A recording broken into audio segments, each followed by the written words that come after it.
to new ideas to be used to improve all students' learning. For instance, Carol had a very progressive special education program in Chelan. She believed all students could and would learn, given excellent classroom instructors. Carol was always well-read and kept administrators focused in on the leading edge of educational trends. Carol also wanted accountability in schools. One of my first lessons was within the first couple of days of work in Chelan, somebody had left some backboards and rims from the playground sitting next to the front door. They didn't look very good. Carol called me up and reminded me how important it was to have a good-looking facility for our community. Needless to say, the backboards and rims were removed after a very brief conversation with Carol. And I don't think I said anything. I think Carol made the statements to me, and she believed that schools and communities were so important and they needed to look good.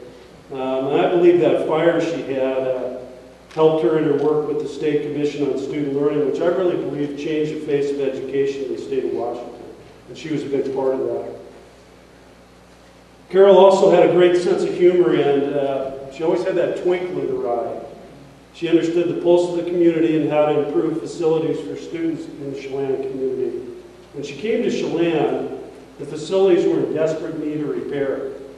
Carol brought together many factions of the Chelan community and passed a bond issue, which was really unheard of in Chelan at that time. It was a long and difficult process, but when it was completed, every student in the Chelan community walked into a new or remodeled school. And that was all due to the efforts of Carol Anderson. Carol could be a great politician, too. I remember one morning she called me at school and asked me to come over to her office, and my first thought was, what did I do now? Your mom was so patient with me as a new administrator, I tell you. She was great. So I went over, kind of had my head down, and she met me at the door and asked me to go on downtown with her. And I thought, go downtown, what are we going to do? And Carol took me to the local restaurant and sat down with all the local farmers and community leaders and had coffee with them and talked about farming and schools. And I tell you, at that time, it took pretty big shoes to bust into that community group, especially as a lady and a superintendent, and start jawing with the best of them. I learned so much that morning. She could talk to any audience. She was just wonderful. Carol could get pretty focused too. I remember sitting in her office one day and an issue came up at the high school, and she said a couple of words that I either can't repeat or remember. And she went across the street and took care of the problem. And Carol was very direct when she needed, yet she was so very compassionate.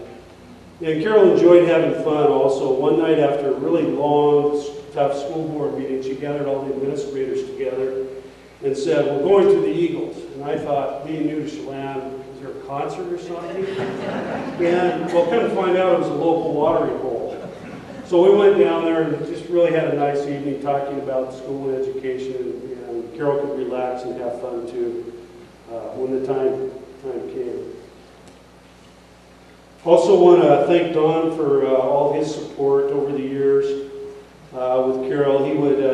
He's very helpful to Carol, always helping out, come to board meetings occasionally. And Carol once told me Don was the type of person that you could put in the middle of a cornfield somewhere, and within 2 minutes he would have 5 friends. It's probably true. After I purchased a home in Chelan, Don offered to help me get some topsoil. And I don't know if you've told this story much, Don, but he had an inn at the local cemetery, so he'd borrow the truck, get the topsoil, and bring it over and dump it at my house. That was a heck of a deal. I appreciated that. He commented one day on how clean all the topsoil is. He kept telling me, Jeff, there's no rocks in this, good stuff. So we spread it out, and one day I found an old rail to one of the caskets that had been So I talked to Don, and well, that's the last load of topsoil we ever brought to Don. I appreciated that. And we had a good laugh about that, I think last night or the night before. So, I'll always remember the topsoil, and by the way, that's the best grass. That we have in the whole lot is right there. So, thank you. You know, I don't know much about Carol's family and children, but I can tell you that Carol always had a deep sense of love and faith in her family. I want you to know that. She spoke highly of her children, cherished the time together, and was deeply committed to her church. Carol was always talking about lifelong learning. She made sure that the administrators that we constantly read, discussed, and reflected on our own personal learning and growth. And I believe that she did that so she would teach us to be better administrators and ultimately help the kids. And it's taken me a long time, but I think I now realized how this influenced and helped me and some of the other administrators be so effective in schools. Through Carol's work, after retiring from the superintendency in Chelan, she worked as a consultant for the Commission on Student Learning and the Office of Superintendent of Public Instruction. And because of her work, I really believe that the children in the state of Washington have learning targets, assessments, and accountability. And Carol, we all need to thank you for caring for all the students and realizing that all children can learn and be successful in life. Carol and I will be cremated and we will be entered into eternity at Fur Island Conway Cemetery. When we met the representative of the Cemetery Association, she asked us what kind of bronze plaque we were considering. She suggested maybe something with roses on it. Carol, who was a master gardener, said, "I've fought aphids on roses my whole life, and I'm not going to do it until the rapture."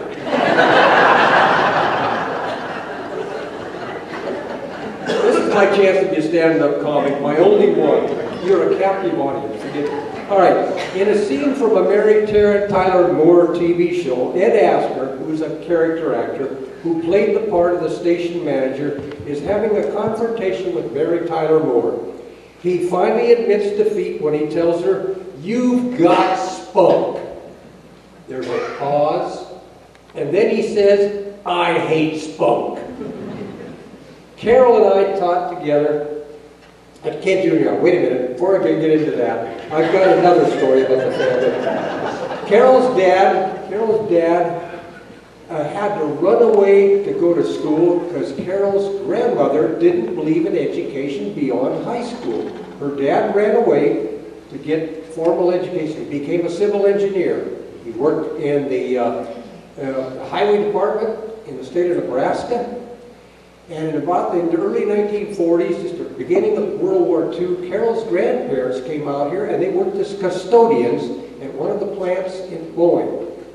They told Carol's dad about a better paying job out here. He came out about 1942 and went to work at Boeing. Now getting back to Carol, and I taught at Kent Junior High in the Kent School District. I always told Carol, "You're older than I am," but she started the year before. She was 4 years younger than I am.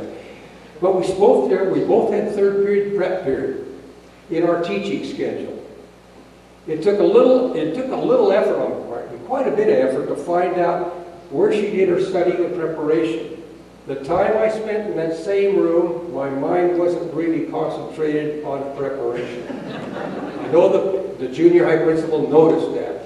One thing led to another, and I asked her out one Sunday afternoon for a boat ride on Lake Sawyer, where two fellow teachers and I rented a family summer cabin for the school year. In order to make a good impression on Carol's dad, during the first handshake, I sat on my right hand while driving the 10 miles to her folks' house in my 1950 Plymouth. After 4 near misses on the highway while trying to shift my left hand, I finally arrived safely at her house. My hand was too hot and sweaty to really give a good impression. I asked Carol to take the bus to Bellingham to meet my mother during Thanksgiving vacation. Being the sensitive person I am, I drug her to visit half the population of Bellingham, where some of them are sitting here, to show off that beautiful lady I had met in Kent. I found out while driving her back to Kent that she had a temperature of 101 degrees the whole time. I'm very sensitive. The one additional tiny mistake I made was on the way back to Kent when I asked her, would you like to stop by at Lake Stevens and meet my Uncle Roger and Aunt Sil? Her reply was, how would you like the ring back?